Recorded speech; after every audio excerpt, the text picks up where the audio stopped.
Merci. Merci à vous d'être là aujourd'hui pour m'écouter vous parler de la rectification en droit québécois et canadien.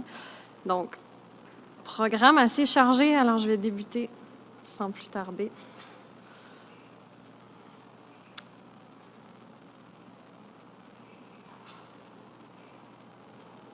Avec AES, si je peux réussir à changer.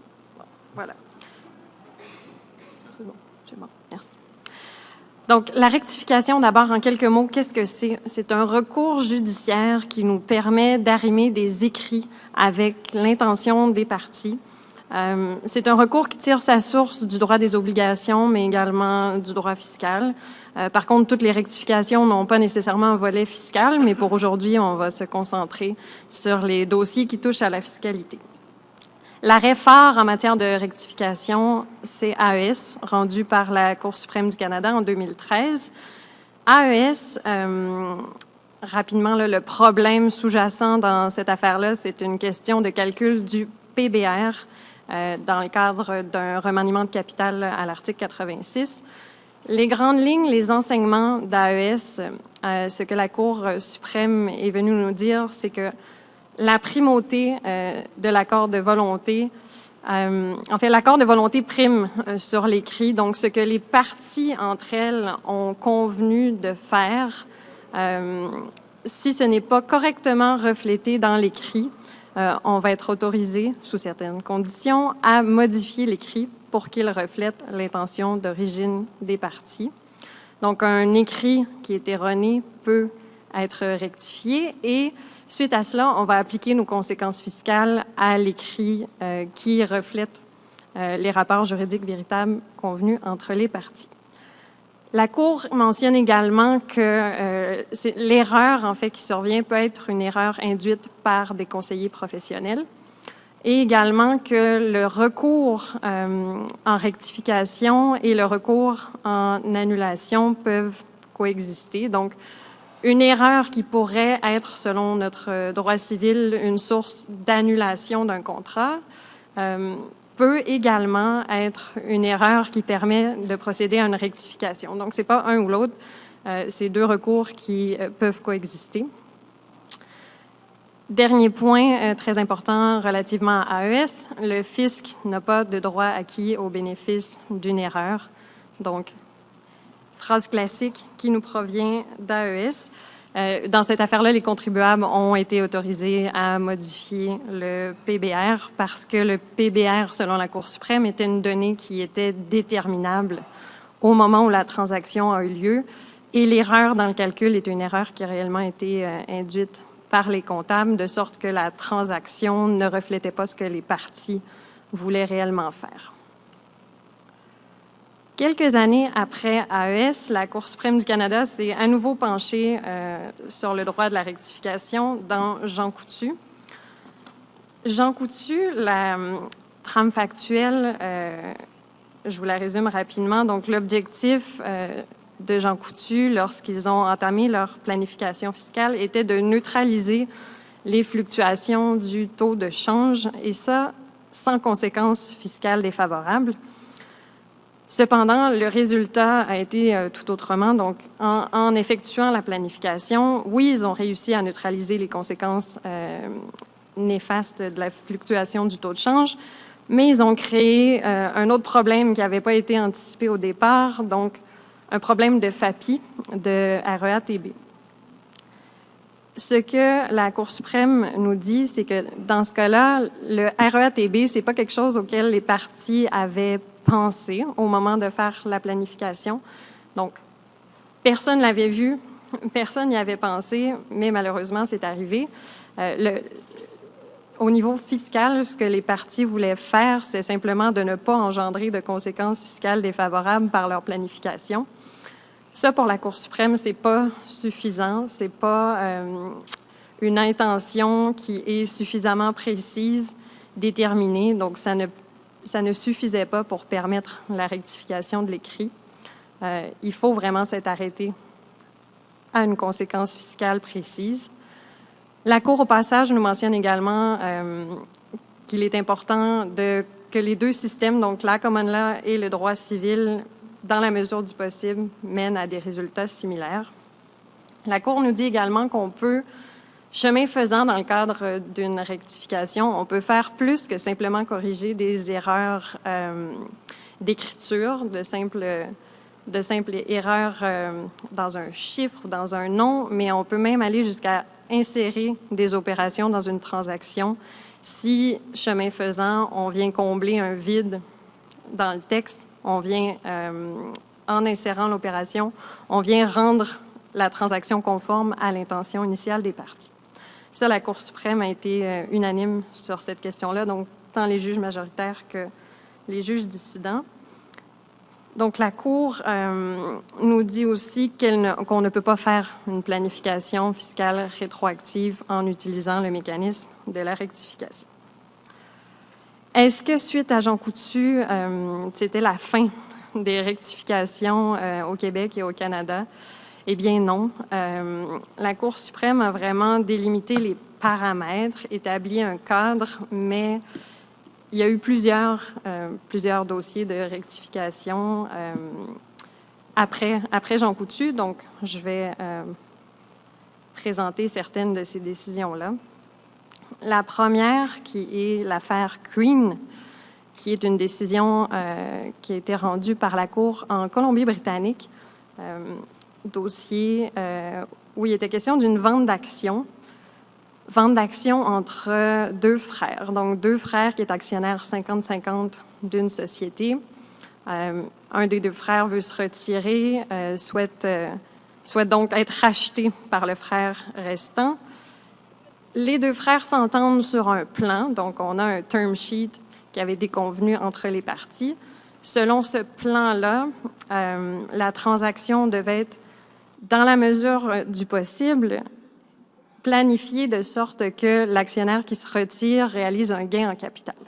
Donc, la considération qui est importante ici, c'est un gain en capital. Et la façon pour y arriver est également prévue. Donc, il devait y avoir une vente directe d'actions d'un frère à l'autre. Jusqu'ici, assez simple. Cependant, le comptable qui est intervenu dans ce dossier-là a choisi d'insérer une étape et donc de créer pour l'un des frères un holding, de sorte qu'au lieu d'avoir une vente directe entre deux particuliers, c'est le holding du frère qui reste, qui a acheté les actions de celui qui se retire. On s'est créé un beau problème de 84.1 en faisant la transaction de cette façon-là.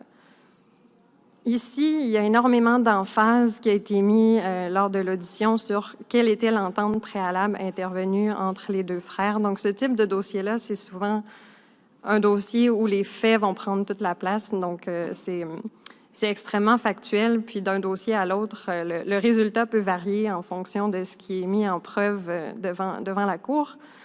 Ici, la juge a été satisfaite que la transaction telle qu'elle avait été instrumentée ne reflétait pas ce que les deux parties souhaitaient faire. La Cour a permis la rectification et le témoignage du comptable a également été crucial. Un point central dans cette affaire-là, le comptable qui est venu expliquer que c'était de sa propre initiative qu'il avait inséré une étape et les deux frères, les deux individus n'avaient pas les connaissances nécessaires pour détecter la problématique, de sorte que l'écrit ne reflétait pas ce qu'ils voulaient vraiment faire. La Cour a également tenu compte à la fois de décisions de droit civil et de common law et a réitéré, comme la Cour suprême l'avait mentionné, que le résultat devrait être le même, peu importe dans quelle juridiction on se trouve au Canada. Si vous êtes intéressé, je vous invite à regarder l'annexe au jugement parce qu'on voit vraiment toutes les modifications qui ont été apportées au contrat de vente d'actions. Donc, c'est intéressant de voir toutes les modifications qui ont été effectuées puis qui ont été entérinées par la Cour au contrat. C'est quand même assez invasif là, quand on va voir les modifications. Donc, c'est pas juste de changer un nom. Là, il y avait quand même plus que ça comme modification dans l'entente. Plusieurs rectifications également qui impliquent des fiducies. La première étant gestion Fernand-Bellil, donc une cause qui a été entendue par la Cour d'appel du Québec en 2021. Puis souvent, dans des dossiers comme ça de fiducie, on se demande, mais l'intention, elle se situe où et c'est l'intention de qui, quand, à quel moment? Donc, on a certains exemples ici pour illustrer comment on cerne l'intention quand on parle de fiducie, parce qu'il y a différents acteurs qui peuvent être impliqués à des moments différents. Dans Gestion, Fernand Bellil, justement, c'était des faits qui remontaient aux années 90, donc par chance, on avait des témoins qui étaient encore là, qui se souvenaient des événements, qui étaient capables de venir témoigner sur qu'est-ce qui s'était passé à l'époque. Puis, résumé sommairement, là, les faits de ça, c'est que M. Fernand Bellil lui-même détenait des actions de contrôle de sa société et il souhaitait effectuer une planification pour protéger ses actifs, parce qu'il opérait sa société dans un domaine risqué, donc voulait mettre ses actifs à l'abri. Jusque-là, pas de problème, tout va bien. Sauf qu'au moment de faire la planification, les fameuses actions de contrôle de sa société, au lieu de les envoyer dans la fiducie de protection d'actifs, elles ont été envoyées dans une autre fiducie, qui est une fiducie familiale dont M. Bellil n'était pas bénéficiaire. Donc, il se plaçait en situation où il pouvait éventuellement perdre le contrôle sur sa société. Et M. Fernand Bellil, pour lui, dans sa tête, c'était évident que la raison pour laquelle il se départissait de ses actions qu'il détenait personnellement depuis des années, c'était pour protéger ses actifs. Il voulait pas céder le contrôle de sa société à ses enfants. C'était pas du tout ça l'objectif. Donc, de par son témoignage, de par le témoignage des enfants, des fiduciaires, des fiducies, des professionnels qui étaient là au moment de la transaction, l'intention de M. Bellil a été démontrée et le transfert, en fait, les conventions par lesquelles les actions étaient transférées ont été corrigées pour substituer le nom d'une fiducie par l'autre. Puis, pour le particulier, c'était pas évident parce que c'était deux noms de fiducie qui se ressemblaient énormément, là, donc ça rendait les choses difficiles à détecter pour monsieur au moment, à l'époque où il avait signé la documentation. Donc, c'était un dossier extrêmement factuel et où, justement, la Cour d'appel n'est pas intervenue à l'égard de la conclusion du juge de première instance qui avait permis la modification parce que, pour la Cour d'appel, l'intention était claire, puis c'est une question factuelle, donc il n'y avait pas matière à intervenir. Deux autres exemples qui touchent des fiducies. Donc, dans l'affaire Thériault, c'est un changement de bénéficiaire, donc simplement pour illustrer que c'est quelque chose qui arrive, qui se fait. Donc, une situation où le constituant de la fiducie avait été erronément inscrit dans la liste des bénéficiaires dans l'acte de fiducie. Donc, on avait un problème au niveau du roulement à la sortie à 107.2. Donc, l'acte de fiducie, dans ce cas-là, a été corrigé pour retirer le nom d'un bénéficiaire. Encore une fois, les gens, donc, fiduciaires, constituants, comptables, chacun témoignait dans le même sens et avait la même version des faits, les mêmes souvenirs pour venir corroborer quelle était l'intention initiale du constituant. Fiducie Jalbert, là, c'est un peu plus particulier, c'est un changement de constituant de fiducie. Donc, deux partenaires d'affaires qui voulaient se créer chacun leur fiducie, puis ils avaient convenu, comme on le voit souvent, là, d'être le constituant l'un de l'autre. Donc, chacun était le constituant de la fiducie de l'autre. C'est ce qui était prévu dans la documentation préalable aux actes, à la préparation, la confection des actes de fiducie. Pour une raison inexpliquée, ça ne s'est pas retrouvé dans les actes de fiducie, donc la version finale des actes de fiducie préparés par le notaire prévoyait que la même personne était constituante, fiduciaire et bénéficiaire de sa propre fiducie, au lieu qu'il y ait un croisement tel que prévu. Donc ici, cette erreur-là, la façon qu'elle est survenue, elle a été considérée comme étant une erreur tout simplement matérielle. C'est vraiment toute la documentation avant la version finale des actes de fiducie était correcte, mais la version finale était erronée, puis on a permis dans ces cas-là de corriger l'acte de fiducie pour qu'il soit conforme à l'intention initiale des parties.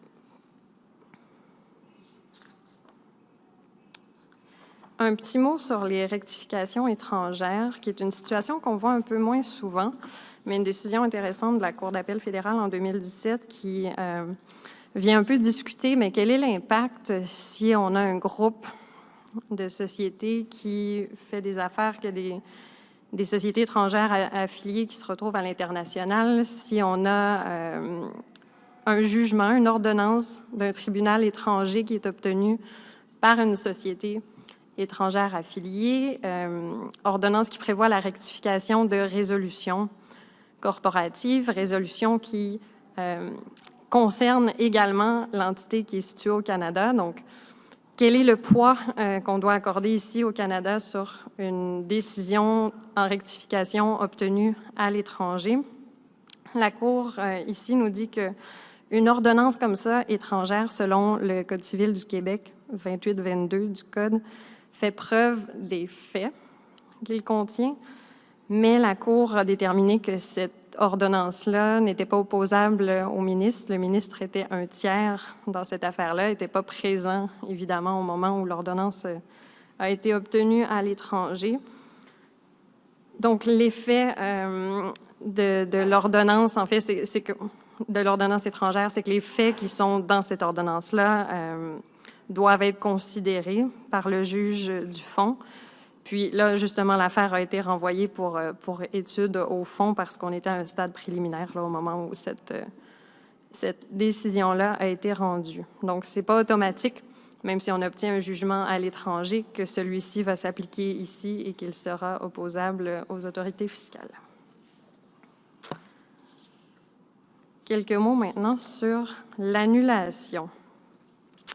Parce qu'on a parlé de la rectification, il y a également le recours en annulation, qui est une possibilité, une variante. Vous aurez probablement entendu parler de Collins, décision rendue par la Cour suprême du Canada en 2022. Collins, essentiellement, ce qui s'est passé, c'est qu'à l'époque où les parties ont fait une planification fiscale, la compréhension, en fait, de la communauté fiscale et l'interprétation des autorités fiscales à l'époque était à l'effet que 75.2 s'appliquait, peu importe si un bien avait été vendu ou non à une fiducie.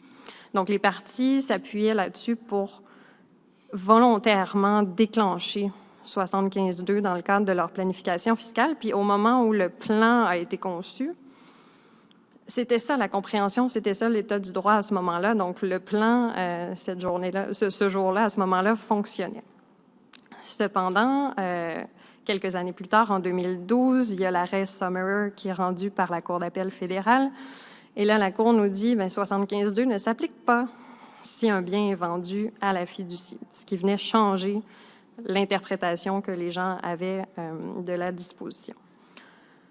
Voyant cela, il y a une demande en annulation, en fait, de la transaction qui a été présentée.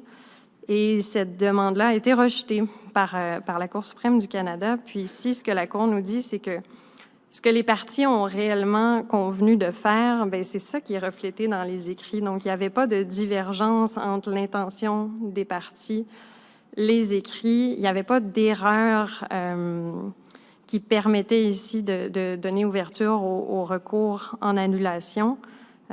Parce qu'au moment, si on se replace dans nos souliers au moment des faits, c'était pas erroné de faire la transaction comme ça. Elle fonctionnait. C'est vraiment un changement subséquent par une décision judiciaire qui est venue modifier l'état du droit. Donc, ça équivaudrait à une planification fiscale rétroactive. Donc, ça, c'est pas permis.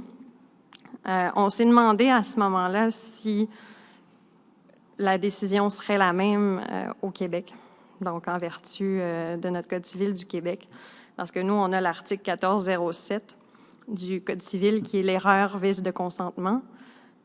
Puis bon, on a désormais nos réponses. Il y a eu des décisions qui ont permis l'annulation de transactions postérieurement à Collins. Donc, le droit à l'annulation n'est pas mort suite à Collins Family Trust en droit civil québécois. il est toujours possible de demander et d'obtenir l'annulation basée sur une erreur qui vicie le consentement des parties. L'affaire Réplicard qui est mentionnée sur la diapositive ici date d'avant Collins, mais est un exemple en fait d'annulation d'une transaction qui était incomplète. Donc, rapidement ici, c'était des parties qui s'étaient entendues pour faire un transfert de propriété intellectuelle. Donc, une société et une autre qui avaient convenu ensemble, en fait, une partie avait convenu de disposer de sa propriété intellectuelle en faveur de la seconde. Ils avaient signé un contrat à cet effet-là, mais après, il n'y a aucune démarche qui avait été entreprise pour valablement changer le titulaire de la propriété intellectuelle. Pour des raisons d'affaires, finalement, les parties avaient changé d'idée puis ne voulaient plus aller de l'avant avec cette transaction-là, mais les conséquences fiscales avaient déjà été inscrites dans les déclarations de revenus, donc les parties se retrouvaient dans une situation d'incertitude quant à la validité ou non de leur transaction et se sont adressés à la Cour pour tout simplement demander l'annulation pure et simple de leur contrat de leur propre volonté et la Cour a ordonné l'annulation de la transaction. D'autres cas qu'on voit également très fréquemment, des problèmes en lien avec les dividendes en capital. Donc, déclaration en double de dividendes en capital qui survient malheureusement fréquemment. Surtout, je dirais, dans l'ère post-pandémique, là, on a des formulaires qui se sont perdus, qui n'ont pas été photocopiés, des copies qui n'ont pas été gardées. Donc, situation qu'on voit fréquemment où il y a un dividende qui est déclaré une première fois, les formulaires envoyés aux autorités fiscales, tout le monde oublie quelques années plus tard, on pense que notre compte de dividende en capital est encore à un solde élevé, on refait la documentation, résolution, formulaire, on envoie tout ça aux autorités fiscales pensant que tout va bien, mais finalement, on reçoit quelques années plus tard une lettre qui nous indique qu'on a déclaré un dividende excédentaire. Pour éviter, en fait, les conséquences qui peuvent être assez drastiques, mais qu'est-ce qu'on peut faire? Une des solutions, c'est de demander l'annulation du dividende déclaré en double, basé encore une fois sur l'erreur vice de consentement, parce que c'est réellement par erreur qu'un deuxième dividende a été déclaré à l'égard d'un même solde de compte de dividende en capital. Puis bon, les circonstances varie évidemment d'un cas à l'autre, mais quand on est en mesure de démontrer que c'est une réelle erreur, on est en mesure d'obtenir une annulation.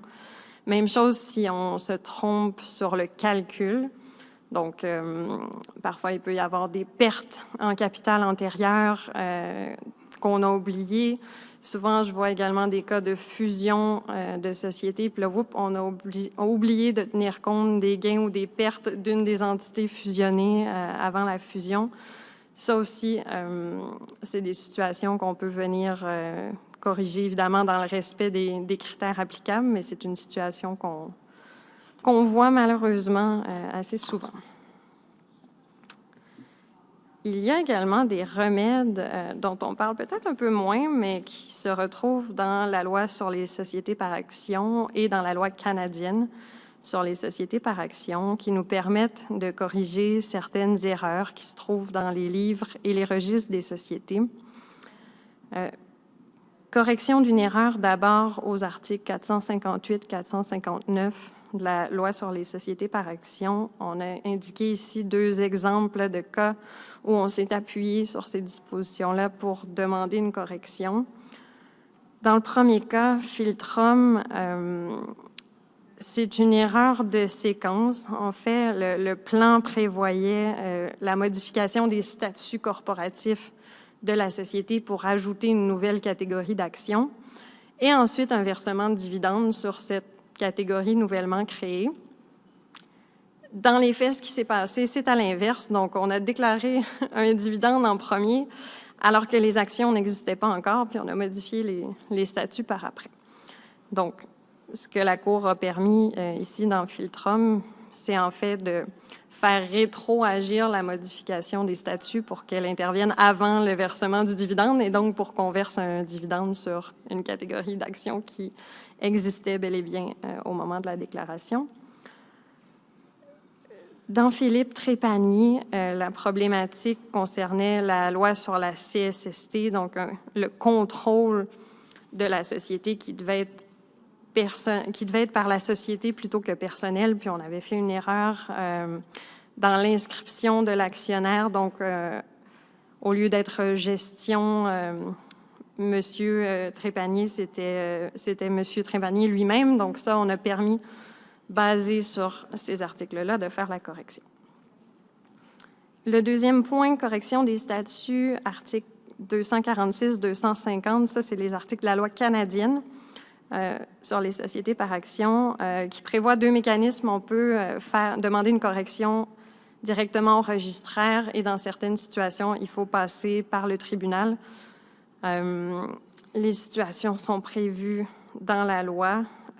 Généralement, l'intervention du tribunal va être requise s'il y a ou si on anticipe qu'il y ait un préjudice aux créanciers ou aux actionnaires de la société en effectuant la correction. Si on a des difficultés à faire de la preuve de l'intention des parties, donc le registraire, évidemment, n'est pas un tribunal. Le registraire va faire la correction dans des cas qui sont manifestes, avec des erreurs manifestes. Par contre, si on a besoin de présenter une preuve qui est plus détaillée, bien ça ne relèvera pas du registraire. Il va falloir se présenter devant le tribunal et suivre le processus habituel d'une demande introductive d'instance. Dernier point, la rectification des registres des actionnaires à 456 et 457 de la loi sur les sociétés par action. Ici, ça permet la correction, la rectification en fait des livres et registres de la société. Un exemple de ça qui a été indiqué ici, c'est un cas où il y avait des roulements, en fait, qui avaient été mal documentés, des documents qui avaient été préparés mais qui n'avaient pas été signés. Une des bases là, du recours dans cette affaire-là était les articles 456, 457 pour venir apporter les modifications dans les livres pour indiquer les bons noms des actionnaires, puis pour régulariser certaines résolutions qui avaient été préparées, mais qui n'avaient pas été instrumentées, signées en temps opportun. Donc, voilà, ça complète ce que j'avais à vous dire pour cette petite mise à jour en matière de rectification.